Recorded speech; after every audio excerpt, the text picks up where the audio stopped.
Hey everyone, it's Dr. Stephanie Dean here, and welcome back to my podcast.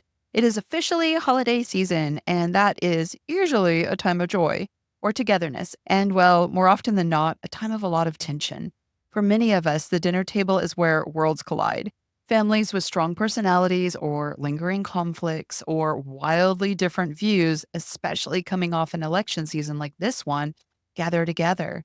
So, first, let's talk about why the holidays often bring out the best and sometimes the worst in us. The holidays are steeped in tradition and expectation. We picture perfect meals, smiling faces, warm moments of connection. We Clark Griswold all over the holidays, right? But the pressure to make everything perfect often leads to stress. So, a Pew Research study recently found that political polarization in America is at its highest point in decades. Duh, right? But that means more than ever, families that are gathering together right now and are entering this holiday season, they're entering it with opposing worldviews. But you do not have to carry the weight of everyone's emotions. I'm going to say that again. You don't have to carry the weight and the obligation of everyone's emotions. I want to share a story with you. A few Thanksgivings ago, I had one that almost broke me. I attended a Thanksgiving dinner where two of my relatives got into a heated argument right in the middle of dessert. I remember sitting there and my heart started racing and I was unsure if I should stay quiet or if I should jump in. I didn't want to escalate things and I didn't know how to diffuse it. So later that night, I lay down and still really stressed about the situation, not knowing what to do, really trying to think about how could I have handled this differently. And I realized there's nothing I could have done. I couldn't have diffused it. I couldn't do anything, but I can only control how I respond to it. So I started practicing what I call peaceful presence, showing up authentically and prioritizing my mental health. And that brings us to today's focus. We talk so much this time of year about how you should have gratitude, but I want to talk about how to protect your peace while staying true to yourself. So I want to start by saying this: you're not alone. If the holidays bring more stress than joy, it's kind of normal. You're human. But there are tools and mindsets and strategies you can use to protect your peace and show up in ways that feel aligned with your values. So, today we're going to be talking about how to be intentional with your voice, whether that means speaking up or setting boundaries or saying nothing at all. So, by the end of today's podcast, I want you to walk away with practical ways to use your voice while protecting your peace. Thanksgiving is one of those times that can be amazing and a little overwhelming. It's time when we come together with family and share good food and reflect on all the things we're grateful for. But it also can be a reminder of difficult relationships and needs to set boundaries, especially when you're surrounded by the people who may not always understand or respect your growth or even just your opinions. So, whether it's expressing gratitude or choosing silence, use your voice with intention. Using your voice with intention is about protecting your peace. It's about being true to yourself and making decisions that align with your values. Using your voice to express gratitude is one of the most powerful things you can do. If it's at work or at home or just in your community, taking a moment to say, "Thank you, I appreciate you," or "You mean a lot to me," can create real, meaningful connections. When you do that, it doesn't just uplift the other person, it strengthens your relationship. So, if saying that to someone else feels overwhelming, try writing a note or sending a thoughtful message, or even recording a quick video. Sometimes these small, intentional acts can mean the world to someone. So, this Thanksgiving, I challenge you to take a moment to share that gratitude. Maybe it's a family member you're thankful for, or a mentor who's been there for you. Speak up. It doesn't have to be a big speech. A simple, heartfelt thank you can change everything. Gratitude is great, but let's talk about some boundaries too, because using your voice is not always about speaking up. Sometimes it's about recognizing when silence is the best option. There are many different ways to set boundaries and stay silent. It could mean changing the subject, or politely excusing yourself, or simply not reacting to something that doesn't serve you. We've all been there. We've all been sitting at that dinner table, that one conversation comes up, the one that makes you feel drained or uncomfortable, just like immediately. This year, especially if you need time or space, it is completely okay. Boundaries aren't selfish, they're necessary. They help you conserve your energy for the people and the conversations that truly matter. There are degrees of boundary setting too. It might be as simple as stepping away from a conversation or using a neutral response, like, "Let's agree to disagree." or as involved as deciding not to attend an event that impacts your peace. If you're worried about confrontation, practice those responses in advance. Rehearsing boundary setting phrases can help you feel more confident when that moment arises. And remember, there are so many ways to choose silence. You could stay quiet and observe. You could shift focus. You could decide not to engage at all. Choosing silence in these moments is an act of strength, and it's all about protecting your energy and your mental health. Silence can be active, nodding along without engaging, redirecting your focus to someone else, or even taking deep breaths to center yourself before responding.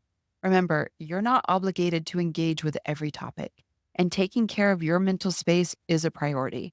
If you need a strategy to firmly but respectfully shut down a conversation, try saying something like, I appreciate your perspective, but I'd rather focus on enjoying our time together without diving into this topic. Another option could be, this conversation is important, but I don't think now is the best time for it. Let's revisit it later if we need to. This sets clear boundaries while maintaining respect for the other person. You can also use nonverbal cues like changing your posture or redirecting attention to something else to signal that you're ready to move on. It helps shift the focus and lets them know that you're not interested in engaging further on that subject. And if needed, follow up with a change in topic or even excuse yourself politely. It's about being firm but kind and ultimately protecting your peace. The real power here lies in recognizing it's your choice.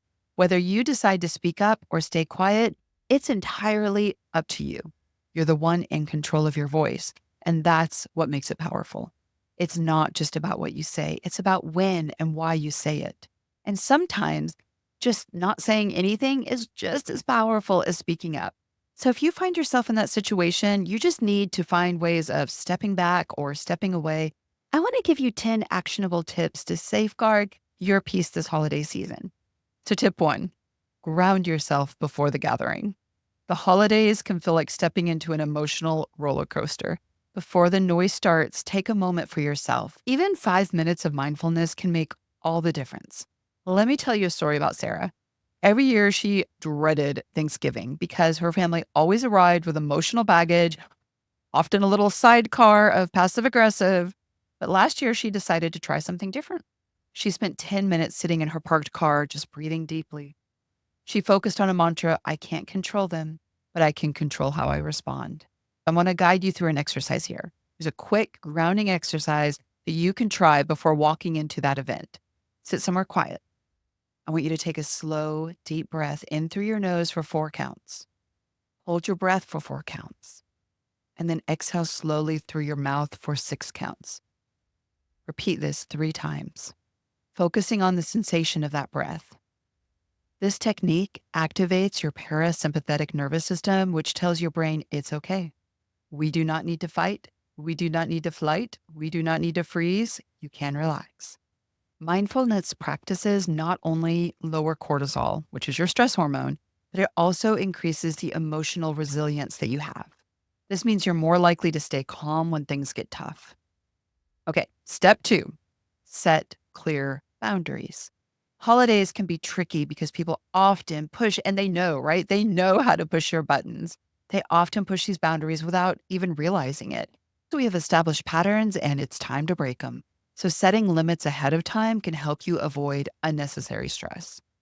I had a listener once share with me not too long ago that she used to dread Christmas dinner because her uncle always brought up politics every year. So one year she decided to address it head on. A few days before the gathering, she called him and said, Hey, Uncle Jim, I know we have different opinions, but I'd love to focus on catching up this year. Let's save the debates for another time. To her surprise, he agreed. That simple conversation, that simple, just 5 minute conversation, or even not even 5 minutes, shifted the dynamic and made the day so much more enjoyable. Everybody had a good time.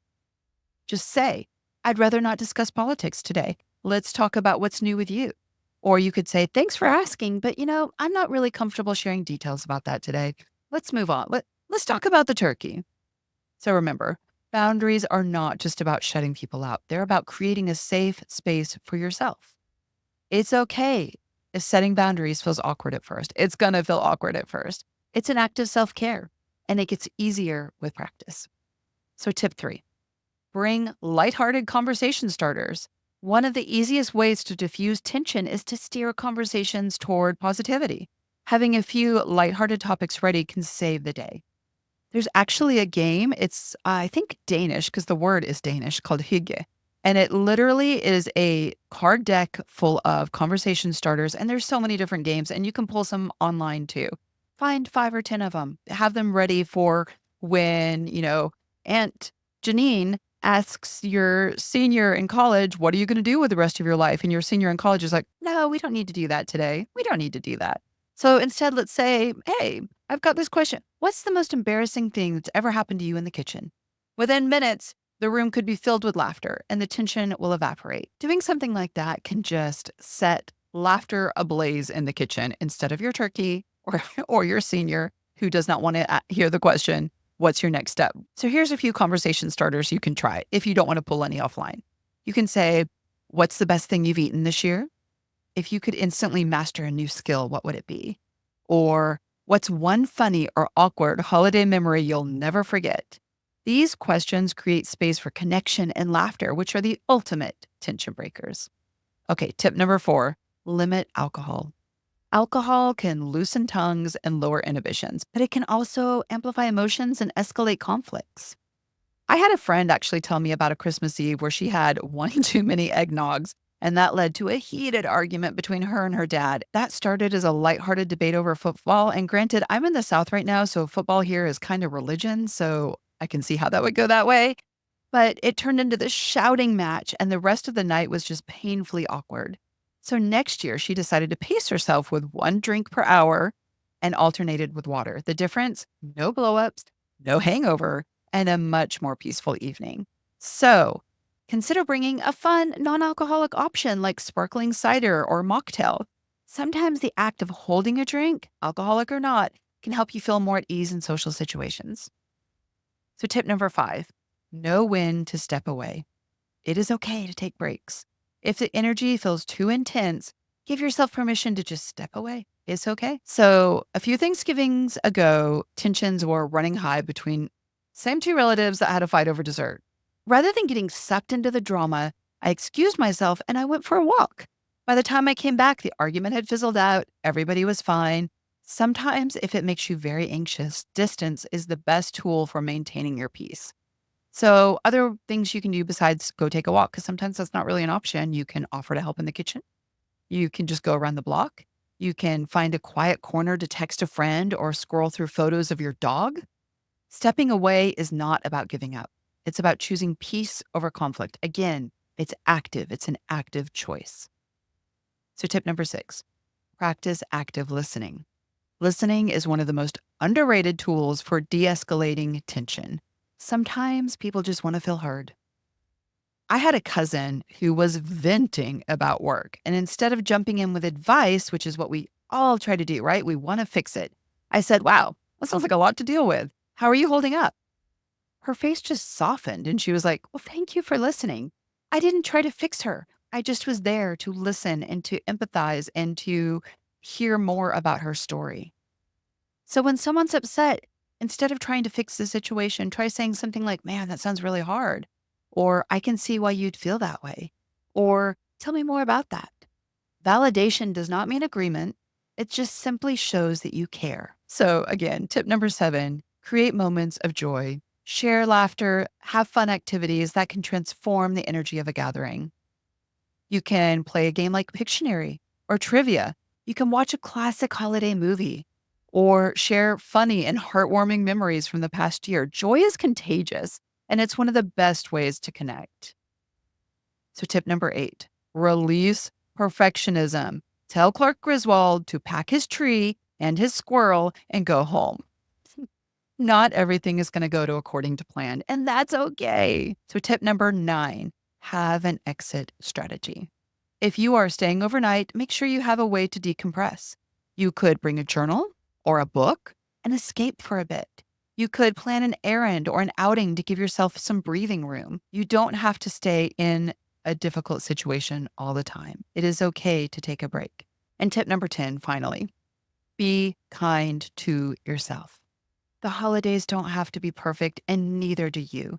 It is so easy to fall into the trap of thinking you need to do everything, buy everything, be everything, or fix everything. But here's the truth. It's okay to just be, to just simply be.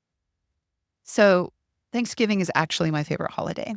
I made sure when my kids were small, because we lived in Sweden, and of course, Thanksgiving is an American holiday, we made sure to celebrate every year because I wanted them to know what it was. And I wanted them to understand it doesn't have to be about presents. It doesn't have to be about anything but just hanging out. And it was one of my most peaceful holidays because it was just literally about chilling out, hanging with your friends, hanging with your family. You don't have to have the perfect table, the perfect turkey, the perfect meal, or anything. It's just being with the people that you actually want to be with and hanging out and enjoying it. And that's all you need to do. Sometimes the most memorable moments come from the imperfect ones. So, this holiday season, I want you to give yourself the gift of self compassion. If something doesn't go as planned, laugh it off. If you need a moment to yourself, take it. And if you feel overwhelmed, remind yourself you're doing your best. And that's enough. As we head into Thanksgiving, let's be intentional about how we use our voices. Let's amplify messages of gratitude, set healthy boundaries when needed, and remember that silence can be just as powerful as speaking up. This holiday, let's prioritize connection and positivity and peace. So before we wrap up, I want to leave you with one final thought. This was a shorty, but that's okay because it is Thanksgiving. Today, if you have the power to shape your holiday experience, it doesn't matter if the table is perfectly set or if everyone agrees on every topic. What matters is that you show up authentically and prioritize your well-being. So here's my challenge to you. What's one thing you'll do differently this holiday season to protect your peace? Thank you for spending this time with me. If this episode resonated with you, share it with a friend, bring it up at the dinner table, and remember, your voice matters, but so does your peace. And next week, we'll be back with regularly scheduled programming. We have got 3 really cool interviews lined up. I am so excited to start sharing with you diverse voices of women who are amplifying their voices. So until next time, take care and happy holidays.